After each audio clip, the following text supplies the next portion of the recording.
How much did you pay for electricity last month? Write the number down, just for a second.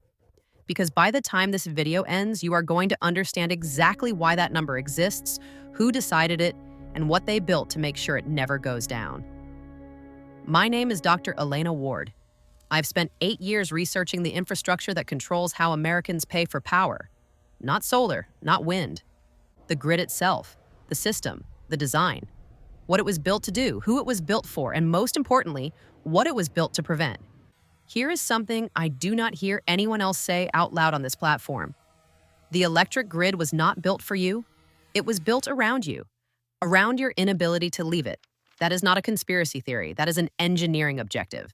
And today I'm going to show you the documented record of exactly how that happened. Subscribe now if this is your first time here. I release suppressed methods every week and most people miss them. Let us start in 1882. Thomas Edison opens the Pearl Street Station in Manhattan.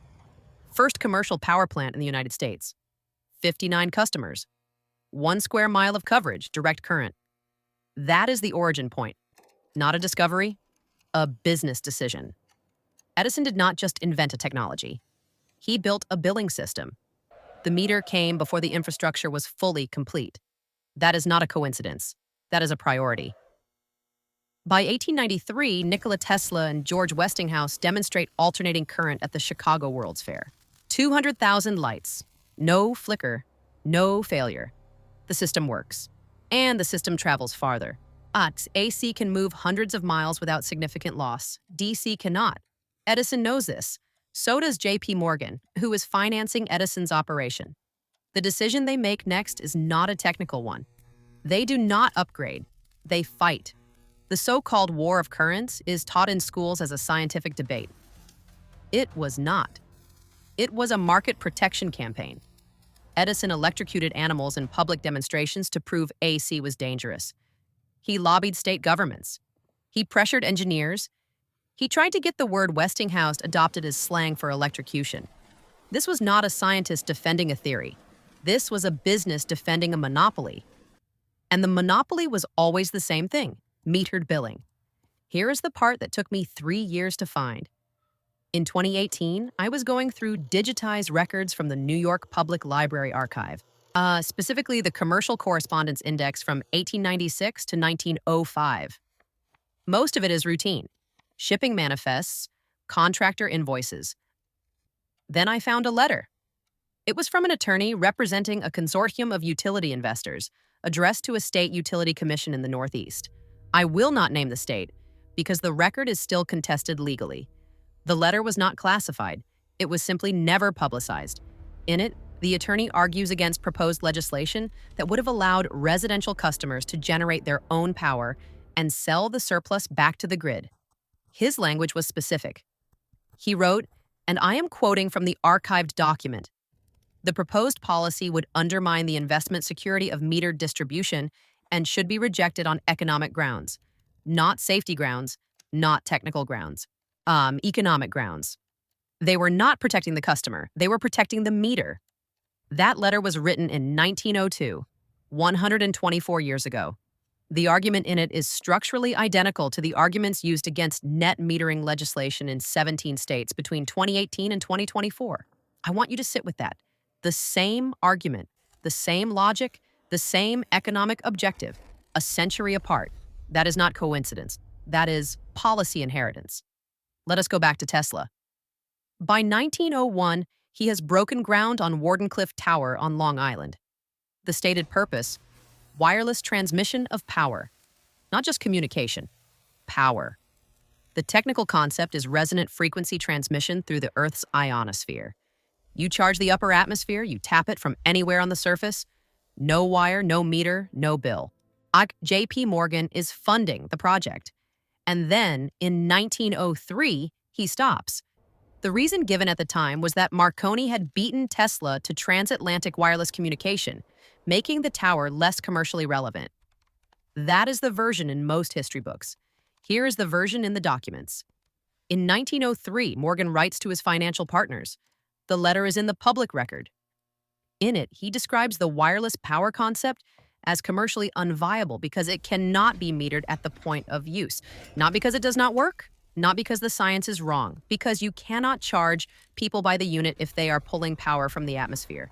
The grid requires a choke point. Wardenclyffe had no choke point, so Wardenclyffe died. Tesla's tower was demolished in 1917, just sold for scrap to pay debts Morgan no longer had any interest in covering. By 1920, the American utility industry is consolidating rapidly. Samuel Insull, formerly Edison's secretary, is building what will become the largest utility holding company in American history. He is also building something else, the regulatory framework. Insull is widely credited with inventing the modern utility commission model. The logic is simple on the surface. You allow a monopoly in a given territory. In exchange, the monopoly submits to rate regulation. It sounds like consumer protection. It is not. Here is what the model actually does. It guarantees revenue. The utility cannot charge whatever it wants, but it also cannot be undercut. No competitor can enter the market. The regulated monopoly is protected from competition by the same government that is supposed to protect the consumer from the monopoly. The customer has no exit. That model is still operating today in your state, right now. I want to give you a specific number because this is the part most channels skip. The average American household paid $137 per month for electricity in 2024, according to the U.S. Energy Information Administration. That is the national average. In states with legacy utility monopolies and limited deregulation, the number is higher. What is almost never reported is the margin. Utility companies in regulated monopoly states reported average pre-tax profit margins between 9 and 14% in the same period. That is not a struggling infrastructure sector. That is a protected revenue stream. By design. The second discovery I want to share happened in 2021. I was interviewing a retired utility engineer. He had 30 years at a major regional provider in the Southeast. I am not using his name. He asked me not to. He told me about an internal document he had encountered early in his career, sometime in the mid-1990s. He called it the dependency audit. It was a periodic review of customer off-grid risk. Not a technical audit, a behavioral one. The question it answered was, what percentage of our residential customers are currently capable of self-generating even a fraction of their power needs?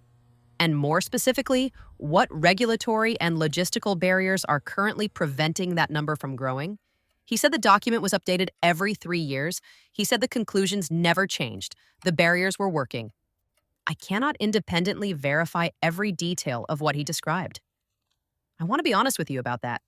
What I can verify is that the regulatory pattern he described is documented publicly, permitting requirements for residential generation, interconnection fees, utility easements that restrict competitor equipment on residential property. These are real. They are in public record. They are not accidents. Let us talk about what the grid is actually designed around, because this is the technical part and most people skip it. The grid operates on a hub and spoke model. Large generation sources, coal plants, gas plants, nuclear facilities feed into high voltage transmission lines. Those lines step down through substations into distribution networks. The customer is always at the end of the spoke, never at the hub. That is not a technical necessity. It is a billing architecture. If you generate your own power, you break the spoke. You become your own hub. The entire revenue model depends on you never doing that. The alternative model, the one Tesla was building, is a distributed network. No hub, no spoke, no choke point. Every node both generates and consumes. You cannot meter a distributed network at the point of use. You can only tax the components. And components, once built, are in the public domain. That is why the patents matter.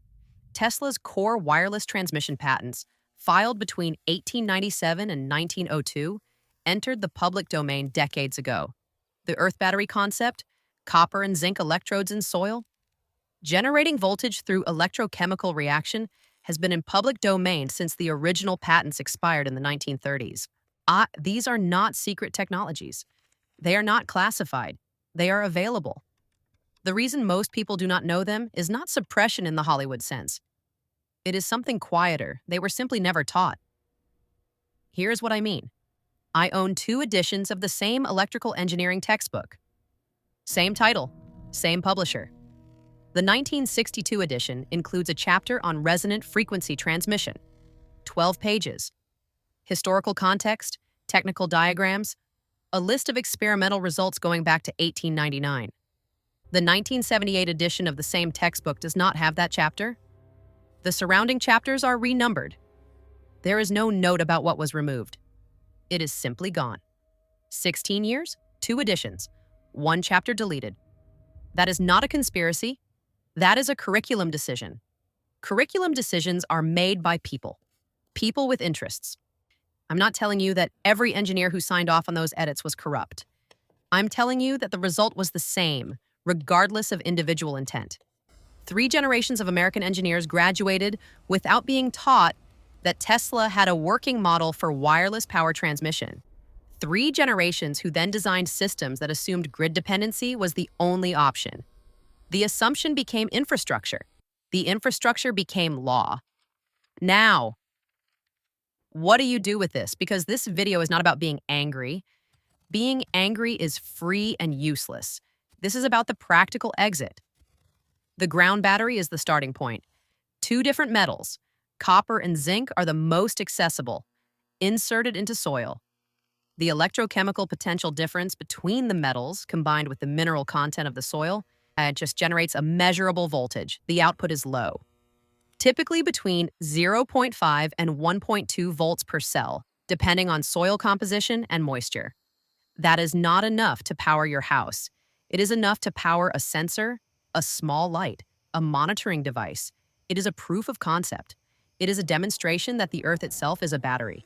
And once you understand that, the next step is atmospheric collection. The atmosphere above you is electrically charged. This is not alternative science. This is documented meteorology. The fair weather field, the baseline electric field between the ionosphere and the Earth's surface, runs at approximately 100 volts per meter at ground level. Tesla measured this. Hermann Clausen quantified it in 1920 and was granted a patent for a method of atmospheric energy collection. That patent has been in the public domain since 1940. A simple aerial collector, wire elevated above the ground, connected through a capacitor bank to a storage circuit, can accumulate the voltage differential between the elevated point and the ground. The output, again, is not industrial scale. But the principle is there. The principle works. The principle is in public record. If you are subscribed, the next video I release covers the exact build for both of these setups. Component list, soil test, expected voltage output, and the capacitor configuration for overnight storage. Everything is under $10 in materials. I need you to see it. The power company's business model only works if you never learn this. That is not a provocative line. It is a structural fact.